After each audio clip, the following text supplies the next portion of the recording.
So, a lot of people have been asking for my Season 4 Plus wishlist, and considering that Season 4 is rapidly approaching, I may want to give it now. I do have to be very careful about what I say though. I mean, how many people were asking for romance in MLP? Boom, Flash Sentry! And also, I specifically seem to be accidentally psychic. In my Crystal Empire review, I said some things that, if you watch the storyboards, come off as pretty humorous in hindsight. I was joking! Not that I'm disappointed, but still, I was joking! No, I'm not going to spoil anything about them here, but yes, they have gotten me rather excited for Season 4. And if you are avoiding them, they're basically a trailer for Season 4. They get you pumped while giving you as few details as possible. Part 2 of this list is going to deal with all the spoilery stuff I want to see. I wanted to specifically make this video with no spoilers whatsoever. Before I get my wish list, I should go over the things that I am expecting, as in it will hurt my opinion of the show if these things don't happen. You know, it's the simple stuff like Twilight's princesshood being addressed and explored, Twilight learning how to use her wings, Rainbow Dash and Scootaloo's relationship, getting to see the Equestria Games, and everything involving the storyboards. I'm also going to keep my wish list as plausible as possible. I mean, I'm not going to ask for something like Fluttershy becoming the evil dictator of Equestria. By accident. And finally, I'm just really throwing ideas at a wall.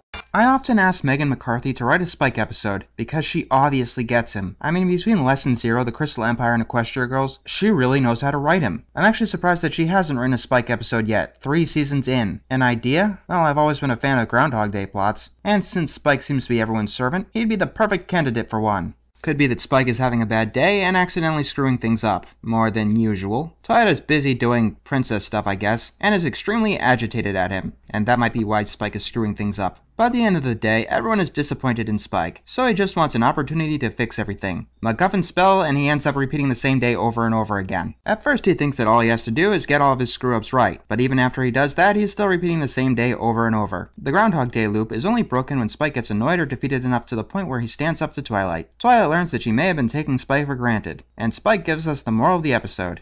If you feel like you're being taken for granted, it's best to tell the person about it, rather than keep trying to appease the people who are taking advantage of it. And then they work things out, and then they have a big, happy, heartwarming ending. Does Megan McCarthy have to write this episode? No, not really. But she has the best track record when it comes to Spike, and she understands the relationship between him and Twilight inside and out. Yeah, that plot is really rough, as most of these will be. And now you know why this list has taken me so long. Ooh, I want to see a Groundhog Day episode. Oh my god, I've got to turn that into my own fanfic.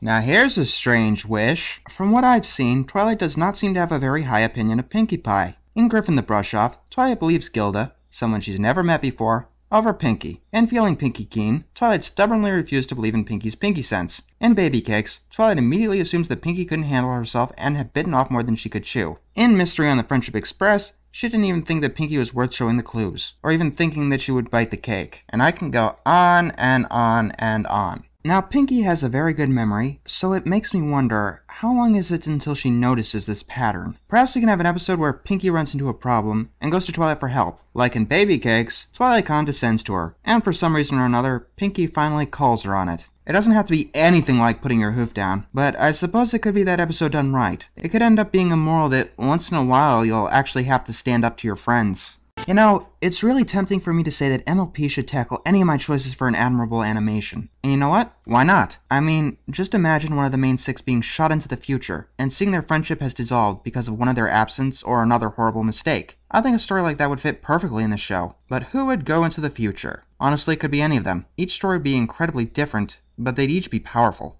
I won't say that any would be more affected than any other, because I highly doubt that that's true. It's just that each of them would be affected in deeply different ways. Who would I pick to go through that ordeal? The first choice that comes to my mind is Twilight, mostly because she's the only one who's done time travel before, and she'd be the most likely to go through it. Obvious moral is obvious that friendships do need continual effort to remain intact. The mask, let's be totally honest, isn't going to happen. Then again, you never know. If they deal with abusive relationships, with tact, actually that's a caveat for everything I'm saying, i.e. if I ask for a romantic interest, not that I am, don't give me Flash Sentry, it could be freaking amazing. As for Last of the Star Makers, They kinda already did something like that with the bird in the hoof. Obviously, it could have been done much better because I hated that episode. However, if you gave Fluttershy something to defend, like an animal, from not the wilderness, but maybe ponies, it could give her her most in-depth character development to date. But yeah, as I keep updating that list, pretty much anything from there I think would make a good MLP episode. You know, like Samurai Applejack. Now this is the most obvious choice on the list because it's like on everyone's list. I want one of the CMCs to get their cutie mark. Oh yeah, you heard me. Let's think about this logically.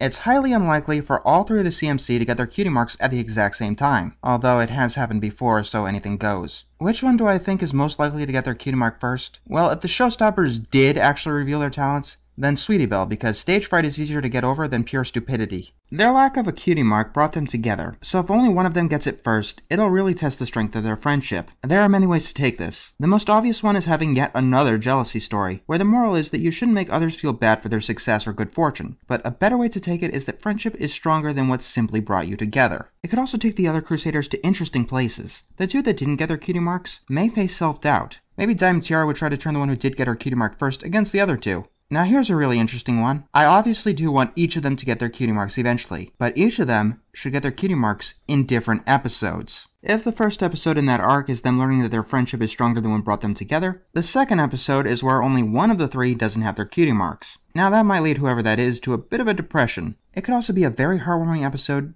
dealing specifically with insecurity. I want Rainbow Dash to have a solo song. I mean, come on, it's 3 seasons in, and she's the only one who hasn't had one yet. And yet, her voice actress is an actual singer. A really good singer as well. I mean, you gave Applejack her own song, and you've given Fluttershy like 2 of them. Not that I have anything against them, but still, come on.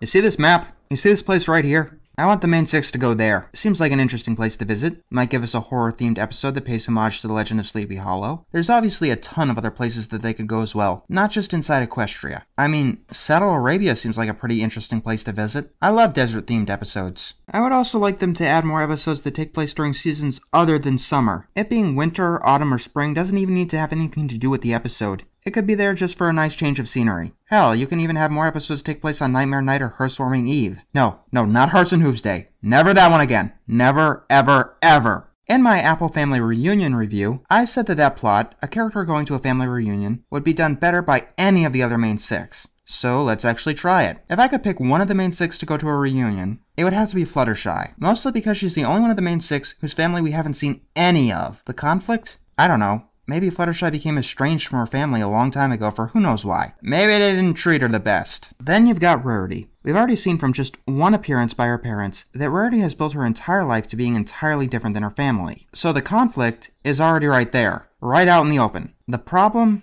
At some point it'd probably end up being a rehash of Sweet and Elite, just changing up the friends for family. Although on some level it's a lesson that she probably has to learn, unlike Applejack who already knew the moral in Apple Family Reunion. Twilight and Rainbow Dash go hand in hand. We've seen in Ghostbusters that Twilight does not like to be considered the greatest thing ever. Of course, it's hard not to be by your own family after you've done even half the things that Twilight's done. Rainbow, on the other hand, loves to be considered the greatest thing ever. She's probably bragged about it to her family more than anyone else, to the point where they're probably not impressed anymore. Either one of them could lead to a moral that your family will always be proud of you, although the context would be different in each. Hell, tell both of those stories simultaneously. And Pinkie Pie, if you had her go to a family reunion, it'd definitely answer a shit ton of questions. And these plots don't necessarily have to be a reunion, as in a scheduled event, but just give them some extended interaction with their families. And yes, before you ask, I do know about things. No spoilers, remember, but I do keep up to date on everything. Equestria Daily, several blogs, TV tropes, the Twitter of every single writer on the show, everything. But yes, I would like any or even all of these scenarios to play out.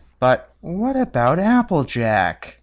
Spike at Your Service is not a good episode. It's almost unanimous, but plenty of people have managed to enjoy it. I managed to enjoy it because it came closer than any other episode, with the exception of Applebuck season, to making an interesting character focus on Applejack. You know, probably everything wrong with that episode could have been fixed if you replaced Spike with Pinkie Pie, and played the It's Pinkie Pie Don't Question It card a lot, and fixed other minor details. She could easily feel extremely indebted to a friend, and her only other obligation is with her job, and she could have easily made many of the mistakes that Spike did, and actually have it be in character. Regardless, Spike at Your Service makes me realize what makes a good Applejack episode. To be frank, you've got to have things happen to Applejack. With the other main 6, they've all got flaws that will get them into trouble here and there. Applejack, however, doesn't seem to have a major character flaw. she's a really good foil, being honorable to Rainbow Dash's dirty tactics and fall with her friends, playing the straight mirror to Pinky's zaniness and heartwarming Eve, but we want to have a good solo Applejack episode. The answer on how to do that is simple. You've got to bring the conflict to her.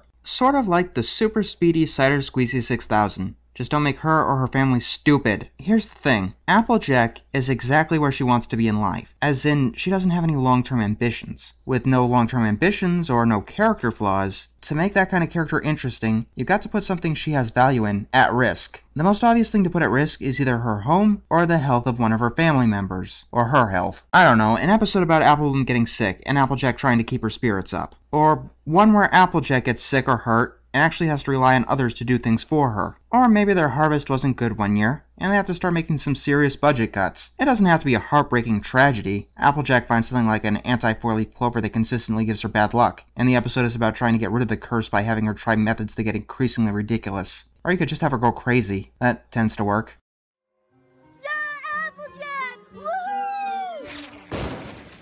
I want to see Daring Do again, but I don't want the writers to pull an Apple family reunion. For those who don't know, it's basically when the fans start asking for a character to have some screen time, so they make an episode that does that, and doesn't do anything else. If you want to see more examples, just read the micro-series. Twilight is helping out at a library. How long did it take you to come up with that? Rainbow Dash is in a sporting competition. Really? Fluttershy is facing a critic. No, I'm not against slice of life stories, but you have to have something interesting happen, regardless of what kind of story you tell. Yes, it can be a day in the life, but it has to be an interesting day in the life. Basically, I don't just want the writers to say, here's Daring Do. Happy now? Then again, it's hard for an action hero story to be considered boring. But still, I don't want them to just do Daring Do because Daring Do! So what are my suggestions? Well, first of all, One Bad Apple canonized movies. Rainbow Dash is a palette swap of Daring Do. Why don't you give her a chance to play Daring Do in a movie? I wanted to see that so badly, I wrote a fic about it. Shameless plug! And yeah, if any of these don't happen, I'll probably end up writing a fic about it.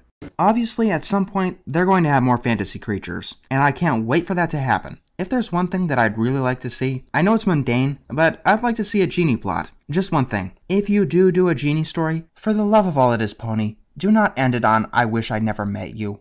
That's like the most cliched cliche ever. Another creature I'd love to see is an ochre jelly. Remember Smooze from G1? Yeah, that's the basic gist of it. Maybe Pinkie Pie found the recipe for one in what she thought was a cookbook, and accidentally bakes one up. We can have a whole lesson about not feeling guilt over accidents or something. Or maybe tying it into one of my earlier wishes, Twilight berates Pinkie for not being responsible in front of everyone, when Pinkie is already feeling horrible for launching a monster on Ponyville. And then we get a moral that you shouldn't be too angry at people for accidents. There are plenty of other beasts that could be injected into an episode. Maybe you could have Twilight build a golem in order to help her with her work, having bit off more than she could chew. But the golem takes more and more work, giving Twilight more and more time off. She'd probably either start getting lazy or go even crazier than she did in Lesson 0. And then you have the hippocampus, or as I suppose this show would call them, the sea pony. Twilight said that zombies didn't exist. What about ghosts or other undead creatures? Look, I got a book of this stuff so I can go on all day. There are pixies, sphinxes, thunderbirds. I'm rambling, aren't I? That's all I got for now, but by the time this video is made and goes up, I'm gonna have like 20 million new things.